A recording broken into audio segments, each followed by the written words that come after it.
Kingston prison यानी Kingston jail, ये इस बात के लिए फेमस है कि आज तक के यहाँ से कोई कैदी निकलकर भागा नहीं है। ज़्यादातर जिन कैदियों को उम्र कैद की सज़ा होती है, लाइफ इम्प्रिजनमेंट, उनको यहाँ पर भेजा जाता है। पूरी तरह से सिक्योर्ड है। इसके खिलाफ अब तक के, जैसे कि आमतौर पे और जेलों में होता है कि कुछ शिकायतें आती हैं, जैसे कैदियों को ठीक से ट्रीटमेंट नहीं मिला है या उनको फेवरेटिज्म किया जा रहा है, उनके साथ रियायत की जा रही है, ऐसी कोई बात इस जेल के साथ नहीं है। ये पूरी तरह से बैलेंस्ड और एक अच्छी तरह से चलने वाला जेल है। आज इस जेल से रोनाल्ड मैकेंजी को रिहा किया जा रहा है, जो करीब 30 या 32 साल के आसपास की उम्र के हैं।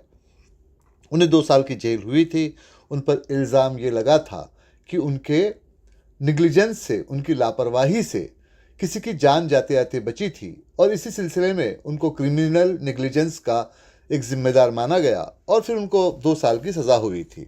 बहरहाल, जो उस जेल का एक ट्रेडिशन था, उस तरह से वहाँ के जेलर ने एक प्रिस्ट को, यानी कि एक धर्मगुरु को, जो कि ऊपर वाले की खिदमत करता है, उनको बुला लिया। उन्होंने इनको बैठाकर एक लेक्चर दिया। उन्होंने कहा कि देखो, अब यहाँ से तुम जेल से बाहर निकल रहे हो, एक अच्छे इंसान बनो। कई बार ऐसे भी होता है कि हमको उस चीज़ के लिए सज़ा मिलती है, उस जुर्म के लिए सज़ा मिलती है जो हमने नहीं किया होता। तो ये तो तुम ही अच्छी तरह से जानते हो कि क्या तुम्हारे साथ ये ज़्यादती हुई है या तुमने ऐसा कुछ किया था। लेकिन चलो, जो भी है, अब अगर तुम ऊपर में जाते गॉड के पास और वहाँ तुमको सज़ा मिलती, उससे बेटर तो यही हुआ कि यहाँ तुमको सज़ा मिल गई। भाई, ये बैलेंस्ड है। अगर सज़ा तुमको गलत तरह से मिली है तो ऊपर में इसमें तुमको रियायत हो जाएगी, वहाँ तुम्हारी सज़ा कम हो जाएगी। और अगर तुम्हारी वाकई में सज़ा सही थी तो अब तुमको ऊपर में सज़ा भुगतने की ज़रूरत नहीं है। बहरहाल, इस दुनिया में एक अच्छे इंसान बन के रहो, क्योंकि एक जो इंसान की, ह्यूमन बीइंग की जो लाइफ होती है वो बड़े मुश्किल से मिलती है, तुम्हें मिली है। शुक्र मनाओ कि तुम बाकी जानवरों की तरह से पैदा नहीं हुए। इसकी कीमत समझो, इसको ठीक तरह से करो। खैर, रोनाल्ड के दिल में काफ़ी कड़वाहट थी, क्योंकि 2 साल की जेल काटने के बाद, खास करके तब जब आपको ये लगे कि आपका कोई जुर्म ही नहीं था, फिर भी आपको सज़ा हुई है, तो वो कड़वाहट तो दिमाग में भर जाती है। फिर भी उन्होंने उस वक्त कुछ नहीं कहा, वो चुप रहे, प्रिस्ट की सारी बातें सुन ली, सिर को हाँ में हिलाया। वहाँ से वो बाहर निकले। जो जेलर थे, उन्होंने उनको कुछ कागजात वगैरह दे दिए और कुछ डॉक्यूमेंट्स उनके पास में रखे थे जो उनको हैंड ओवर करने के लिए कहा गया था, वो सब कुछ उनको दिया। उन्होंने उसको देखा और फिर उन्होंने वहाँ पर एक सॉलिसिटर थे, वकील, जिनका नाम कि सॉलिसिटर शेरमैन था, उनसे जाके कांटेक्ट किया। सॉलिसिटर शेरमैन इनके फैमिली लीगल एडवाइज़र हुआ करते थे। मैकेंजी साहब के वक्त से ही उन्होंने वहाँ पर काम किया था। मैकेंजी साहब, जो कि रोनाल्ड के फादर थे, तो उनके वक्त से ही उन्होंने वहाँ काम किया था और उनके पास में इनके फैमिली की सारी चीज़ें रखी हुई थी। तो जब ये उनसे मिले तो उन्होंने इन्हें बैठाया, कुछ इनका हाल वगैरह पूछा। जाहिर था पूछेंगे ही, क्योंकि एक फैमिली कॉन्टैक्ट्स उनके थे। फिर उन्होंने सारे डॉक्यूमेंट्स ला के रखे। उन्होंने कहा कि देखो, मैकेंजी साहब ने बराबर दोनों हिस्सों में इस प्रॉपर्टी को बांटा था। आधा तुम्हारा है, आधा तुम्हारी बहन एलिजाबेथ का है। तो ये सारे प्रॉपर्टी के पेपर तुमको दिए जाते हैं। तो उन्होंने कहा, मैं प्रॉपर्टी के पेपर लेने नहीं आया। वो तो ठीक है कि प्रॉपर्टी के पेपर मुझे मिल गए हैं, मैं ये जानना चाहता हूँ कि एलिजाबेथ और स्टुअर्ट कहाँ है। तो थोड़ी देर के लिए सॉलिसिटर शेरमैन चुप रहे। फिर उन्होंने कहा कि देखो, ये दुनिया में हर किसी को ये राइट है कि वो किसी से न मिलना चाहे तो न मिले। एलिजाबेथ और स्टुअर्ट दोनों ही तुमसे मिलना नहीं चाहेंगे, नहीं चाहते हैं। स्टुअर्ट के साथ तो ये बात है कि भाई, स्टुअर्ट की जान जाते जाते बची थी तुम्हारी वजह से, और उसी लिए तुमको क्रिमिनल निग्लिजेंस का एक जिम्मेदार माना गया था और तुमको सज़ा हुई थी। जाहिर सी बात है कि एक आदमी जो तुम्हारी वजह से हॉस्पिटल पहुंचा, मरते मरते बचा, उसके लिए तुमको सज़ा हुई। होना तो ये चाहिए कि तुम भी उससे मिलना न चाहो, न वो तुमसे मिलना चाहे। अब तुमसे मिलना चाहे तो ये एक और बात है, वो तुमसे मिलना कभी भी नहीं चाहेगा। और दूसरी बात यह कि अब एलिजाबेथ, इसके मामले को समझ लो। एक तो यह है कि उसके लिए डॉक्टर्स ने मेडिकल एडवाइस ये दी थी कि उसकी दिमागी हालत अब ठीक नहीं है, बैलेंस करके किसी तरह से अपनी ज़िंदगी को जी रही है, वही जो इंसिडेंट हुआ था उसकी वजह से। तो डॉक्टर्स ने कहा है कि अगर तुम उसके सामने में आते हो तो ये उसके लिए ख़तरनाक हो सकता है, क्योंकि उसने तुम्हारे लिए एक तरह से फोबिया अपने अंदर डेवलप कर लिया है। चाहे तुम जो भी वजह बताओ, जो भी एक रीज़न बताओ कि तुमने ऐसे किया था या नहीं किया था, और तुम उससे मिलना भी चाहो, तब भी इसका ऊपर, उसके ऊपर मेंटल इफेक्ट बुरा पड़ेगा, नेगेटिव पड़ेगा। और इसीलिए कोर्ट ने एक लीगल ऑर्डर पास करके रखा हुआ है कि तुमको एलिजाबेथ से दूर रहना है। तुम उससे कांटेक्ट नहीं कर सकते। अगर तुमको उससे कांटेक्ट करना है तो उसके लिए पहले तुम्हें मुझसे परमिशन लेनी होगी, मुझे मेडिकल एडवाइस लेनी होगी, और तुम तब उसके पास में जाओगे। देखो भाई, ये रिस्क तो मैं ले नहीं सकता क्योंकि इससे मेरे प्रोफेशन पे भी इफेक्ट पड़ेगा। अच्छा ही होगा कि तुम इन दोनों से अपने आप को दूर रखो। बाकी जो तुम्हारे पेपर से डॉक्यूमेंट्स है प्रॉपर्टी के, इसके बारे में तुम मुझसे जो भी चाहोगे वो मुझसे पूछ सकोगे, मैं तुम्हें इस सारे बारे में बताऊंगा। तो उन्होंने एक सरसरी तौर पे पेपर को देखा। उनको देखते ही पता चल गया कि उनके फादर मैकेंजी ने पूरी ईमानदारी से काम किया है और प्रॉपर्टी के जो जिस तरह से 2 हिस्से होने चाहिए थे भाई बहनों के बीच में वो कर दिए हैं। खैर, वो पेपर्स को लेकर आ गए। अब जहाँ पर जब वो आए तो वहाँ तो पहले भी वो रहा करते थे, अब भी वहाँ वो रहते, जैसे कि उनको बताया जा चुका था। एलिजाबेथ उस जगह को छोड़कर जा चुकी थी, वहाँ तो वो थी नहीं। तो जब वो घर के अंदर गए तो उनकी पुरानी यादें फिर से ताज़ा हो आई। मैकेंजी जो उनके फादर हुआ करते थे, वो इस इलाके में ओंटारियो में कहीं बाहर से किसी और देश से आए हुए थे। शुरुआत में उन्होंने बहुत कम पैसे उनके पास थे, लेकिन धीरे धीरे करके कंस्ट्रक्शन बिजनेस में उन्होंने पैसे लगाए। फिर उनकी यहाँ शादी भी हो गई। उनकी वाइफ का नाम सुजान था। सुजान मैकेंजी साहब से पूरी तरह से अलग थी। वो थोड़ी सी इमोशनल टाइप की थी, कुछ रिलीजियस नेचर की भी थी, और सबसे बढ़कर बात यह थी कि उसको इस कंस्ट्रक्शन बिजनेस में कोई इंटरेस्ट नहीं था। खैर, जब रोनाल्ड पैदा हुए तो बहुत जल्दी पता चल गया कि रोनाल्ड ने अपने माँ की ही साइकोलॉजी को एक्वायर किया है। उनको भी इस तरह से उस कंस्ट्रक्शन के बिजनेस में कोई इंटरेस्ट नहीं है। उनकी ज़िंदगी बड़ी अच्छी तरह से चलती रही। मैकेंजी साहब और सुजान के बीच में एक तरह से वो पुल का काम करते रहे, लेकिन गड़बड़ी ये हुई कि जब ये 10 साल के हुए तो एक एक्सीडेंट में सुजान की मौत हो गई। अब जो मैकेंजी साहब अब तक के सुजान के भरोसे अपने घर को चला रहे थे, और जो बाप बेटे के बीच में सुजान पुल का काम कर रही थी, वो पुल तो टूट ही गया।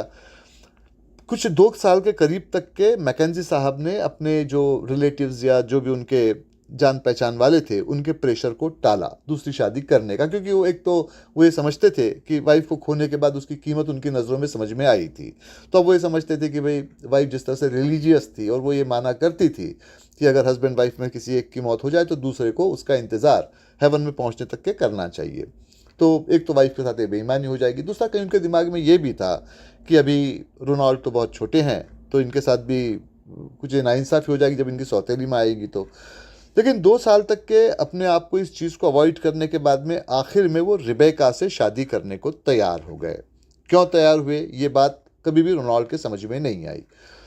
उसके कुछ वजह तो उनको ये लगी कि शायद वो अकेलेपन से ऊब गए थे। कुछ ये भी हुआ होगा शायद कि रोनाल्ड अब जब 10-12 साल के हो गए हैं, स्कूल जा रहे हैं और अपने दोस्तों में बिजी हैं, तो फादर का अकेलापन और ज़्यादा बढ़ गया। इसके अलावा फिर लोगों ने ये भी समझाया होगा कि भाई एक ही बेटा है, तुम्हारी एक औलाद और भी होनी चाहिए, क्योंकि इसे कुछ हो जाता है तो जो तुम इतनी मेहनत कर रहे हो इस प्रॉपर्टी का क्या होगा। तो खैर ये सारी बातें थी, तो उससे उन्होंने रेबेका से शादी कर ली। रेबेका ये पूरी तरह से सुजान से अलग थी, थोड़ी सी फैशनेबल थी, गॉड वगैरह में भरोसा न करे, बड़ी प्रैक्टिकल नेचर की थी, और सबसे बड़ी बात यह कि उसको कंस्ट्रक्शन के बिजनेस में इंटरेस्ट भी था। तो जाहिर सी बात थी कि वो रोनाल्ड के मुकाबले अपने आप को मैकेंजी साहब के काफ़ी करीब वो कर गई। तो इस तरह से वो मैकेंजी साहब के काफ़ी पास आ गई थी। ये बाप बेटे की जो दरार थी ये और ज़्यादा बढ़ गई। शायद रेबेका ने कभी कोशिश भी की होगी कि वो किसी तरह से रोनाल्ड के पास आ जाए, लेकिन रोनाल्ड ने ये पास में आने का मौका नहीं दिया। वो अपनी पढ़ाई को आगे जारी रखते रहे, और फिर उनके दिमाग में ये बात भी थी कि फादर के बिजनेस में उनको जाना नहीं है। तो उन्होंने धीरे धीरे करके कुछ ऐसे कोर्सेस ले लिए जो उनको इन्वेस्टिगेटर के बिजनेस में डालें, जो कि तफ्तीश वगैरह करते हैं। एक तरह से आप उनको जासूसी का काम कह सकते हैं। फादर ने 1-2 बार समझाने की भी कोशिश की, तुम ये क्या करते हो, अकाउंट्स में इंटरेस्ट दिखाओ, कंस्ट्रक्शन बिजनेस में इंटरेस्ट दिखाओ, ये काम करके तुमको ऐसे क्या पैसा मिल जाएगा, भाई मेरा बना बनाया एक अच्छा खासा एम्पायर, इससे काम चल जाएगा। लेकिन उन्होंने कह दिया कि इस एम्पायर में मेरे लिए कोई जगह नहीं है। दूसरी बात ये कि अब रेबेका जो माँ थी उनकी, वो इस काम को ठीक तरह से कर रही है, तो भाई एक जगह पर अगर 2 लोगों तो कंपनी होती है, 3 लोगों तो भीड़ हो जाती है, तो मैं वहाँ आके क्या करूँगा। खैर मामला किस तरह से चलता रहा, कुछ 3-1 साल निकले होंगे कि तब फिर उनको एक बेटी हुई जिसका नाम की एलिजाबेथ था। अब नेचुरली जब उन्होंने अपनी सौतेली माँ को यानी कि रेबेका को अपने लाइफ में एक्सेप्ट नहीं किया था, जो कि उनके फादर के काफ़ी करीब आती जा रही थी, तो एलिजाबेथ को कैसे एक्सेप्ट करते। उससे उन्होंने अपने आप को दूरी रखने की कोशिश की, दूरी बनाए रखी। लेकिन धीरे धीरे वक्त आगे बढ़ता गया। अब माँ बाप तो दोनों बिजी रहा करते थे और एलिजाबेथ घर पर अकेली होती थी। दे दिलाकर उनके सामने रोनाल्ड ही पढ़ते थे, तो रोनाल्ड से उनके धीरे धीरे कनेक्शन बनने लगे। उसकी भोली भाली बातें सुनकर धीरे धीरे करके उन पर उनको भरोसा होने लगा। वो ये करती कि अपना बेडरूम छोड़ देती, आके इनके बिस्तर में सो जाती, इनके खाने तक के इनका वेट करते रहती, हर तरह से इनके आगे पीछे डोलते रहती, इनसे सवाल पूछती। वजह ये थी कि पेरेंट्स के पास वक्त नहीं था जवाब देने वाले, बस यही हुआ करते थे। शुरू में इन्होंने उसको झिड़कने की कोशिश की, मगर धीरे धीरे करके दिल पसीज गया। इनको लगा कि भाई बच्ची की इसमें क्या गलती है। अब उसके साथ इनका लगाव बढ़ गया।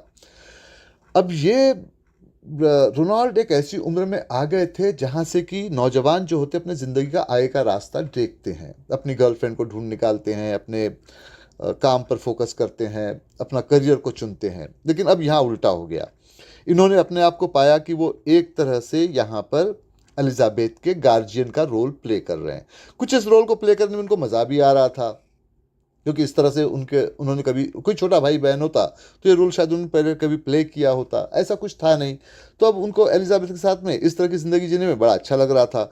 तो वो उसके साथ में धीरे धीरे करके इन्वॉल्व होते चले गए बहुत ज़्यादा। एलिजाबेथ धीरे धीरे करके बड़ी होती रही, लेकिन फिर वही हुआ जो उनके और उनके फादर के बीच में हुआ था। जिस तरह से रोनाल्ड आगे चलकर अपने दोस्तों में बिजी हो गए, अपने स्कूल लाइफ में बिजी हो गए, इसी तरह से एलिजाबेथ भी अपनी ज़िंदगी में बिजी होती चली गई। उसकी कुछ फ्रेंड्स बनी, कुछ लड़कियां थी, कुछ लड़के थे, वो उसकी ज़िंदगी में आ गए। अब ऐसा होता है कि जब बराबरी के बच्चे एक साथ हों तो उसमें बड़े जो उम्र के होते हैं उनके लिए बहुत ज़्यादा जगह नहीं बच जाती। ऐसी कुछ बात रोनाल्ड के साथ भी हुई।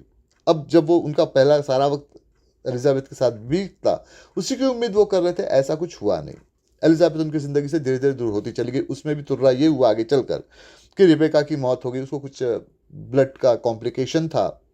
मैकेंजी साहब ने इलाज करवाने की काफ़ी कोशिश की, लेकिन इसका इलाज नहीं हो पाया, तो रिबेका की मौत हो गई। तो इससे अब एलिजाबेथ थोड़ा सा अकेलेपन को महसूस करने लगी, और फिर उसने अपने फ्रेंड्स में और ज़्यादा दिल लगाया। उसके अलावा फिर उसने बिजनेस में दिल लगाया जब वो बड़ी हो गई। तो बड़ी कम उम्र से ही अपने फादर के साथ में वो बिजनेस में आ गई। अब बाप बेटी के बीच में कनेक्शन बड़ा अच्छा बन गया, और स्टुअर्ट ने और उसको रोनाल्ड ने एक तरह से एक्सेप्ट कर लिया। उनको लगा कि भाई उनकी ज़िंदगी में इस तरह से लिखा हुआ है कि अकेलापन इस तरह से उनके पास में रहे, तो चलो यही सही।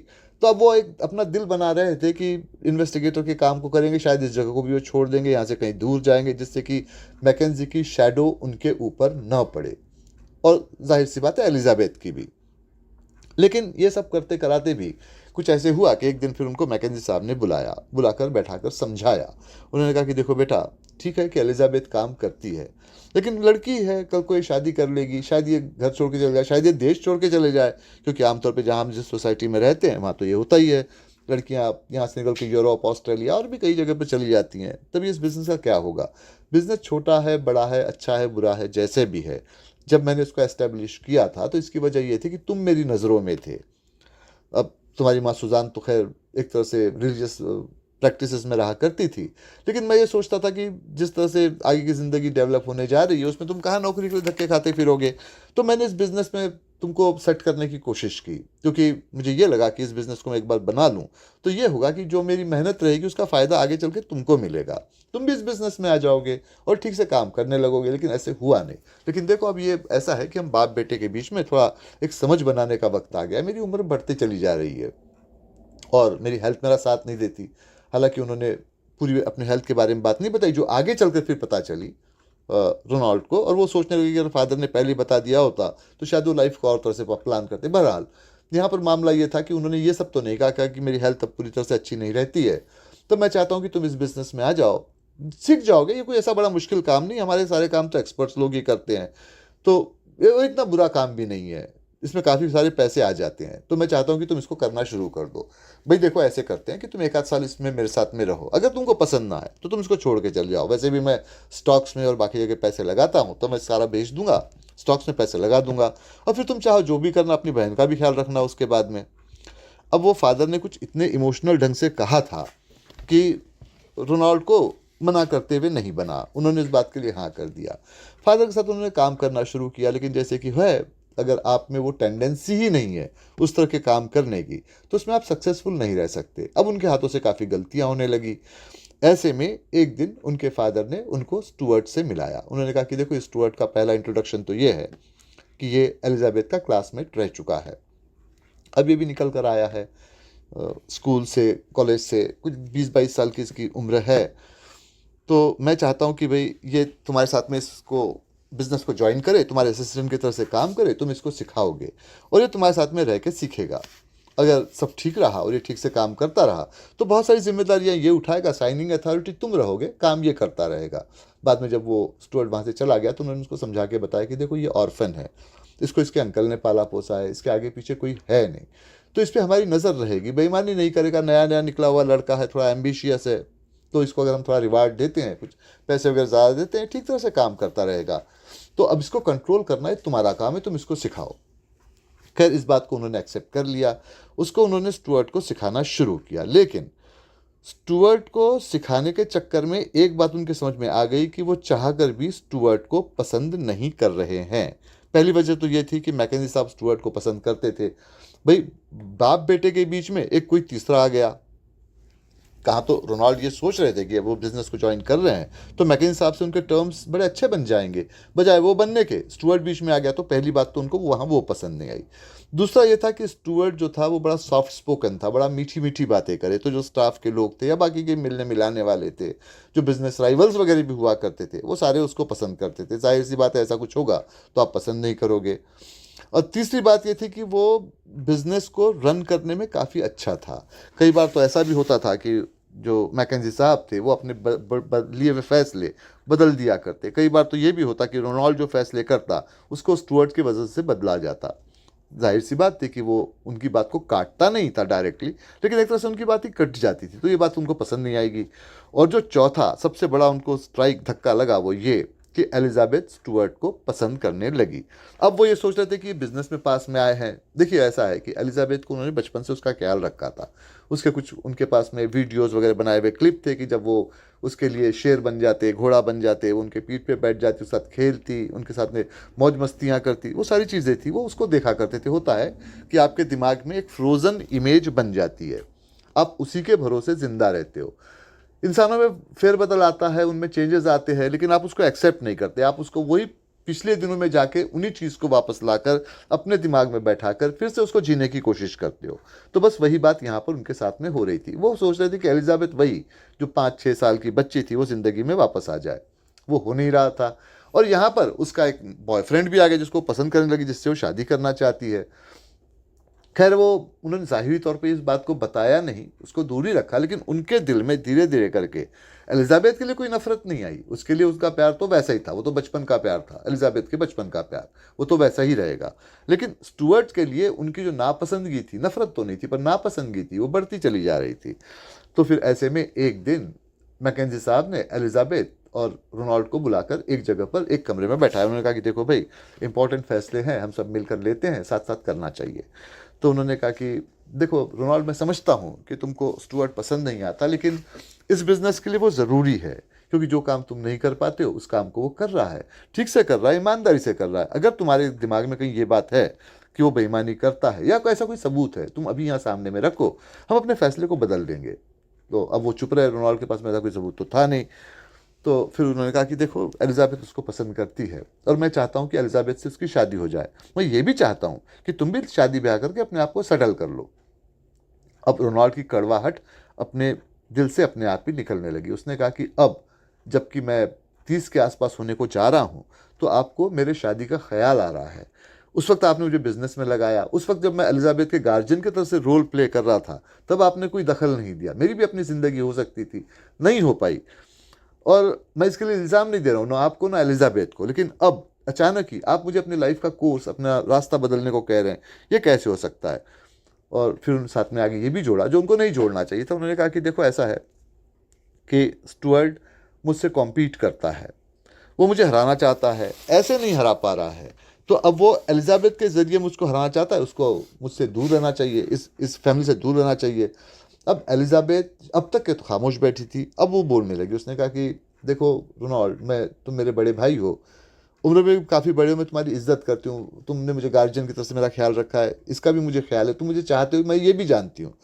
लेकिन पहली बात तो ये कि तुम्हारा इस बिज़नेस में कोई इंटरेस्ट नहीं, इसकी तुम हमें काबिलियत नहीं, होना तो ये चाहिए था कि तुम बहुत पहले से कंस्ट्रक्शन बिजनेस में आते, फादर को सपोर्ट करते, मुझे करना पड़ा, जबकि मुझे इस बिजनेस में कोई इंटरेस्ट नहीं था, मुझे तो बिजनेस पर्सन बनने में कोई इंटरेस्ट नहीं था। मैं तो चाहती थी कि अच्छी खासी मैं हाउस वाइफ रहूँ, घर की देखभाल करूँ, घर को सजाऊँ, जो आसपास में लोग आते हैं घर के अंदर में वगैरह उनका मैं ख्याल रखूँ, मेरा एक ऐसा कुछ ख्वाब था। तुमने उसको होने नहीं दिया, तो मुझे बिजनेस में फादर के साथ जाना पड़ा। हो ये गया उस चक्कर में कि मैं लड़की रही ही नहीं, अपने आप को मैंने पूरी तरह से बदल ही दिया। अब जबकि एक शख्स मेरी ज़िंदगी में आने जा रहा है और उसको मैं अपनाने जा रही हूँ, तुम उसमें भी रोड़े डाल रहे हो, क्या ये ठीक है? तो उस पर वो चुप रह गए। तो मैकेंजी ने कहा कि देखो रोनाल्ड, अपने दिमाग से कड़वाहट निकाल दो, तुम अपनी ज़िंदगी जीने के लिए खुले हो, तुम्हारी उम्र कोई ऐसी बहुत ज़्यादा नहीं हुई है। एलिजाबेथ अपनी तरह से जीना चाहती है, पर मेरा डर यूँ है कि अगर ये बिज़नेस बढ़ जाए तो सबका नुकसान होगा। वो इसको चलाना तो पड़ेगा ही, इतने दिनों से इसको बनाया है, इसमें मेरी मेहनत है, तुम्हारी माँ की मेहनत है, एलिजाबेथ के माँ की भी मेहनत है, तो इसको ऐसे बर्बाद तो नहीं किया जा सकता है। तो इसका सबसे अच्छा सॉल्यूशन यही है कि हम यूँ करते हैं कि 2 साल का वक्त देते हैं स्टुअर्ट को, तुम 2 साल और देख लो, ठीक से वो काम करता है नहीं करता है। अगर तुम्हारे पास में से कोई रिपोर्ट आती है कि वो ठीक से काम नहीं कर रहा, उस रिपोर्ट को मुझे फॉरवर्ड कर दो। मैं तुम्हें प्रॉमिस करता हूँ कि उस रिपोर्ट पर पूरी तरह से ख्याल रखा जाएगा, उसका जो भी आउटकम होगा वो तुम्हें बता दिया जाएगा। लेकिन फ़िलहाल के लिए जब तुम्हारे पास में उसके खिलाफ कोई सबूत नहीं, तो इस तरह की बेबुनियाद बात करने का कोई मतलब भी नहीं है। इसको चलने तो जिस तरह से ये चल रहा है, अगर इसमें कोई गड़बड़ी होती है तो आगे में हम इसका कोई सॉल्यूशन निकाल लेंगे। अब रोनाल्ड इस बात को मानना तो नहीं चाहते थे, लेकिन इस बात को उनको मानना पड़ा। मानने की वजह यह थी कि उनके पास में एलिजाबेथ के ख्याल को बदलने का कोई इलाज नहीं था। और एक पुरानी कहावत है कि अगर कोई किसी को चाहता है, जैसे ए है बी को चाहता है, अब आप बी की बुराई ए के सामने करते चले जाओ, इससे ए को कोई फर्क नहीं पड़ेगा, उसके कान दिमाग उस वक्त बंद हो जाता है, आपकी कोई बात को वो नहीं सुनेगा। तो वही बात यहाँ पर भी थी। इतनी अकल तो उनके पास, रोनाल्ड के पास थी, तो खामोश रह गए। उन्होंने कहा ठीक है, वो स्टुअर्ट का ख्याल रखेंगे और स्टुअर्ट उनके लिए काम कर सकता है। स्टुअर्ट ने उनके लिए काम करना शुरू किया। अब आप मंडे टू फ्राइडे ऑफिस जाते हो, काम करते हो, रिपोर्टिंग्स आती रहती हैं। अभी तक के काम ठीक चल रहा था। उनके दिमाग में या उनके ख्याल में स्टुअर्ट के लिए कोई शिकायत वाली बात नहीं थी, कोई ऐसा निगेटिव अब तक के कोई कमेंट आया नहीं था। खैर, एक फ्राइडे की बात थी। अब देखिए, कनाडा में खासियत ये होती है कि वीकेंड फ्राइडे से शुरू होता है, उसके बाद सैटरडे संडे आता है। तो वीकेंड में ज़्यादातर लोग जो प्रोफेशनल्स होते हैं वो अपने आप को काम से पूरी तरह से आज़ाद कर लेते हैं। ऐसे कुछ मौका था, फ्राइडे की शाम थी, एक बिल्डिंग की रिपोर्ट उनके पास आई हुई थी। रिपोर्ट उनको पढ़नी चाहिए थी, वो रिपोर्ट उन्होंने पढ़ी नहीं, उसको उन्होंने पूरी तरह से निगलेक्ट कर दिया। उस रिपोर्ट में कहीं ये कुछ लिखा हुआ था कि किसी बिल्डिंग का एक कोई हिस्सा है जो पूरी तरह से ठीक से बना हुआ नहीं है और उसमें शायद किसी तरह से कोई प्रॉब्लम आ सकती है। उन्होंने रिपोर्ट को वैसे रख दिया, सोचा मंडे को आके पढ़ लेंगे। वो घर को चले आए। जब वो घर को चले आए तब उनको जाकर उनके जो बिजनेस पार्टनर कुछ थे मैकेंजी साहब के, उनका फ़ोन आया। फ़ोन तो खैर मैकेंजी साहब के लिए आया था, मगर फ़ोन इन्होंने उठाया। इन्होंने कहा कि उस बिजनेस पार्टनर ने कहा कि जो बिल्डिंग बनी है वहाँ पर एक इंस्पेक्शन के लिए किसी को भेज दो, रिपोर्टिंग चाहिए और तुम्हारी कंपनी से चाहिए, क्योंकि इस वीकेंड को मेरी मीटिंग इन्वेस्टर्स के साथ है, उनके सामने ये रिपोर्ट तो रखनी पड़ेगी। खैर, अब उनके सामने और कोई चारा नहीं था, वो खुद जाना नहीं चाहते थे। उन्होंने स्टुअर्ट को वहाँ भेज दिया। बिल्डिंग का वो हिस्सा थोड़ा सा कच्चा था, स्टुअर्ट को इस बात का पता नहीं था। जब स्टुअर्ट वहाँ इंस्पेक्शन करने के लिए गए, वो हिस्सा गिर पड़ा, स्टुअर्ट को चोट आई। अब जब भी कभी इस तरह की चीज़ें होती हैं तो पुलिस इन्वेस्टिगेशन भी होता है। पुलिस इन्वेस्टिगेशन हुआ, इन्वेस्टिगेशन में बात साफ आ गई कि भाई उनके सामने में इस तरह की रिपोर्ट आई थी रोनाल्ड के सामने, उन्होंने उस रिपोर्ट को पढ़ा नहीं और स्टुअर्ट को भेज दिया। स्टुअर्ट की जान भी इसमें जा सकती थी। खैर, स्टुअर्ट तो हॉस्पिटलाइज था, लेकिन पुलिस ने एक क्रिमिनल नेग्लिजेंस का केस उनके खिलाफ में दर्ज करवा दिया। अब ये केस खतरनाक और भी इसलिए हो गया क्योंकि एलिजाबेथ को जब कोर्ट में पूछा गया तो बदहवास हालत में थी, क्योंकि स्टुअर्ट को चाहती थी, वो हॉस्पिटल में थे, मरते मरते बचे थे। तो उसने वहाँ पर इस बात को जाहिर कर दिया, कह दिया कि भाई ये इनके स्टुअर्ट से रिलेशंस अच्छे नहीं थे और शायद उन्होंने जानबूझ के इस तरह से इस काम को किया होगा। उस चक्कर में ये हुआ कि वकीलों ने इनको बचाने की काफ़ी कोशिश की, लेकिन तब भी इनको जेल हो गई। इनके दिमाग में एलिजाबेथ के लिए काफ़ी गुस्सा भर गया। उससे ज़्यादा नफरत इनको स्टुअर्ट के लिए आई, लेकिन अब इसमें कुछ किया नहीं जा सकता था, जेल तो उनको हो ही चुकी थी।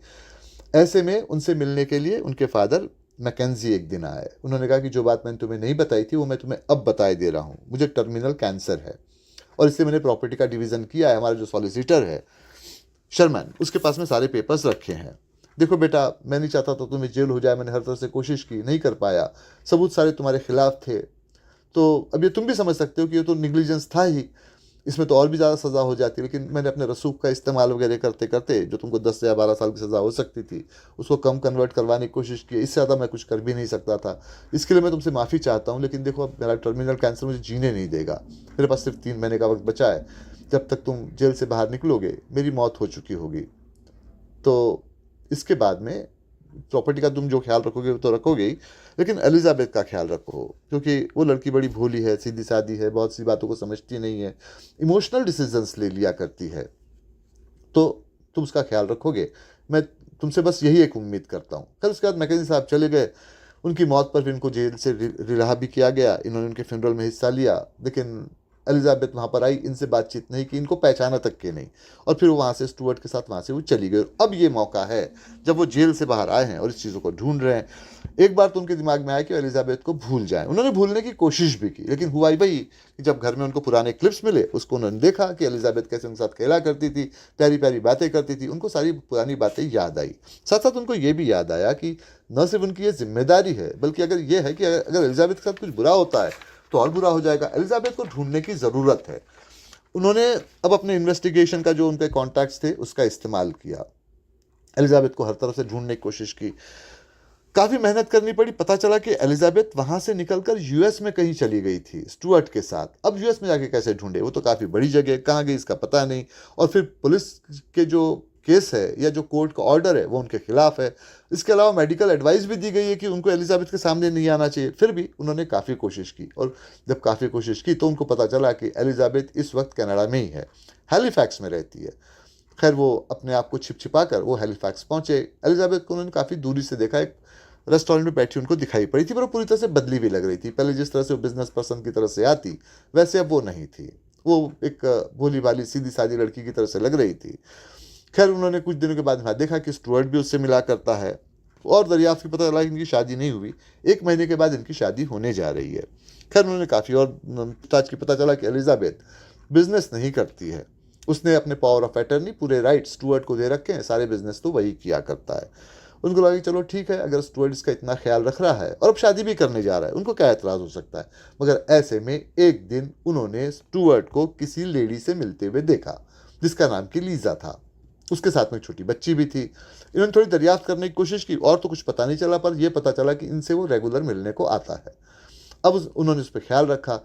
तो एक दिन पता चला कि ये दोनों ही बोस्टन को जा रहे हैं, लीजा, स्टुअर्ट, और उसके साथ छोटा बच्चा भी, छोटी बेबी भी, जो कुछ 6 महीने की थी। इन्होंने उसका पीछा किया, ये बोस्टन पहुंचे, और तब जाके उनका दिमाग चकराया, क्योंकि ये दोनों को वहां पर कैंड्रिक मिले।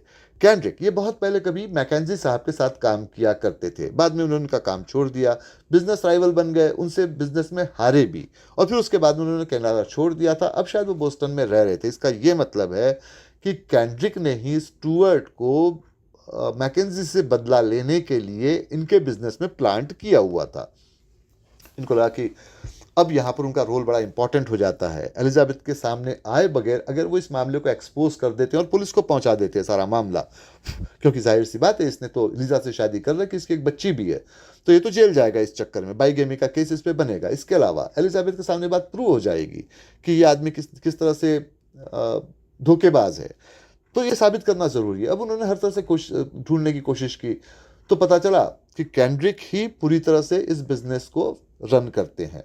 ये भी पता चला कि स्टुअर्ट की शादी हो चुकी है। उन्होंने मैजिस्ट्रेट के ऑफिस में जाके देखा तो पता चला कि वहाँ लीजा नाम लिखा, मतलब ये लेडी का नाम लिखा है, और ये शादी तकरीबन कुछ 2-1 साल पहले कुछ हुई थी। तो इसका मतलब है कि लीजा के पास में जो पैसा था उसको एक्वायर करने के लिए इसने शादी कर ली। अब ये एलिजाबेथ के पैसे को भी लेना चाहता है और उससे भी शादी करेगा। जाहिर सी बात है एलिजाबेथ की जान को खतरा है, क्योंकि इसको तो एक बच्ची है, माँ और बेटी को तो नहीं मारेगा। ऊपर से कैंड्रिक भी यहाँ पर साथ में है, और क्या पता कि कैंड्रिक इसका कोई रिलेटिव भी निकल आए लीजा का। तो ये कैंड्रिक का फैला हुआ जाल है जिसमें शायद स्टुअर्ट किस तरह से फंस गया होगा। लेकिन यहाँ पर एलिजाबेथ के जान को खतरा है, वो बड़ी मुश्किल में आ सकती है। खैर जब तक कि उन्होंने सारी दरियाफ्त की तब तक कि स्टुअर्ट वहाँ से जा चुका था। वो भाग कर पहुँचे हैलिफैक्स। वहाँ उनको पता चला कि एलिजाबेथ की शादी स्टुअर्ट से ऑलरेडी हो चुकी है। अब ये बड़े परेशान हो गए। इन्होंने देखा तो शादी का रजिस्ट्रेशन तो नहीं हुआ था। भाई शादी के बाद रजिस्ट्रेशन होना चाहिए। जिस वेन्यू में वो वेडिंग हुआ था वहाँ उन्होंने पूछताछ की। उनको बहुत जल्दी अपने इन्वेस्टिगेशन के तौर तरीकों से पता चल गया कि उस शादी में पृष्ठ से लेकर, मतलब जिसने शादी करवाई थी उससे लेकर जो गेस्ट आए थे, इनमें से कोई भी जिनाइन नहीं था। ये सब के सब मॉन्ट्रियल की किसी फिल्म इंडस्ट्री या किसी कंपनी से सप्लाई किए हुए कॉन्ट्रैक्ट एक्टर्स थे, यहाँ ये काम कर रहे थे। अब ये भाग कर गए पुलिस कैप्टन के पास, उनके पास सामने सारी बातें बताई कि कैसे इस आदमी ने एक डुप्लीकेट शादी की है, इसका रजिस्ट्रेशन नहीं करवाया है और एलिजाबेथ की जान को खतरा है। तो पुलिस कैप्टन ने कहा कि ठीक है, मैं तुम्हारी रिपोर्ट लेता हूँ, वैसे भी मैं मैकेंजी साहब को जानता था और तुम उनके बेटे हो, मुझे ये भी पता है, तो मैं इस मामले को हल करता हूँ। उन्होंने कुछ 3 दिन का वक्त लिया, एक मीटिंग बुलाई। उस मीटिंग में सभी लोग वहाँ पर आए, जिसमें कि स्टुअर्ट थे, उसके अलावा लीज़ा थी, लीज़ा के साथ छोटी बच्ची भी थी, कैंड्रिक को बुलाया, और जो उनके सॉलिसिटर शेयरमैन थे उनको भी उन्होंने बुला लिया, वो भी वहाँ पर आए। उन्होंने कहा कि यहाँ पर एक और शख्स की ज़रूरत है जो कि आके सारी बातों को बताएगा, और फिर तब उन्होंने वहाँ पर डॉक्टर शार्प को बुलाया जो कि साइकेट्रिस्ट थे।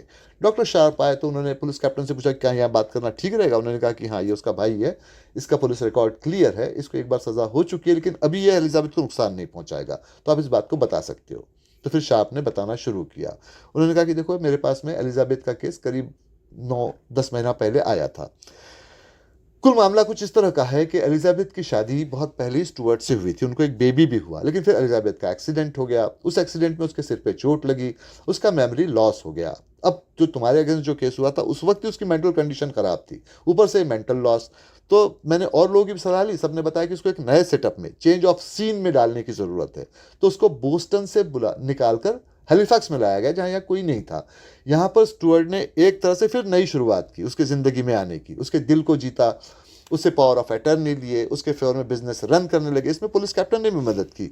और एलिजाबेथ जिस तरह की सिचुएशन में थी, उससे मैंने एलिजाबेथ को कह दिया कि तुम्हारे दिमाग पे जितना कम बोझ हो उतना अच्छा है। हमने उसको पूरी तरह से गारंटी दिलवा दी कि उसकी ज़िंदगी स्टुअर्ट के साथ सेफ रहेगी। प्लान ये था कि स्टुअर्ट उस तरह से उससे नकली शादी एक बार फिर से कर ले, क्योंकि शादी उसकी ओरिजिनल तो हो चुकी है, और उसके बाद में उसकी बच्ची को उसकी ज़िंदगी में ले आए। लीज़ा जो थी वो केयर टेकर है, वो उस बच्ची का ख्याल रखती है, और कैंड्रिक इनके फेवर में इस बिजनेस को संभालता है। तो इस तरह से जो सारा सेटअप है, ये एलिजाबेथ को उस शॉक से बचाने के लिए किया गया था। इस पर स्टुअर्ट उनके पास में आए, उन्होंने कहा कि आपके लिए एलिजाबेथ की ज़िंदगी में आना इम्पॉसिबल था, क्योंकि जिस तरह से उसको मेंटल शॉक लगा था, आपको देखती उसका दिमागी बैलेंस चला जाता, लेकिन अब ऐसा नहीं है, क्योंकि वो पुरानी बातों को सारे भूल चुकी है, उसको कोई याद नहीं रहा। तो अब इस तरह से आप उसकी ज़िंदगी में फिर से वापस आ सकते हो और हम एक साथ में रहेंगे। तो वेलकम टू द फैमिली। तो ऐसा सारा किस्सा, आपको जो भी सवाल हो यहाँ रखे, उनके जवाब मैं आपको देता हूँ।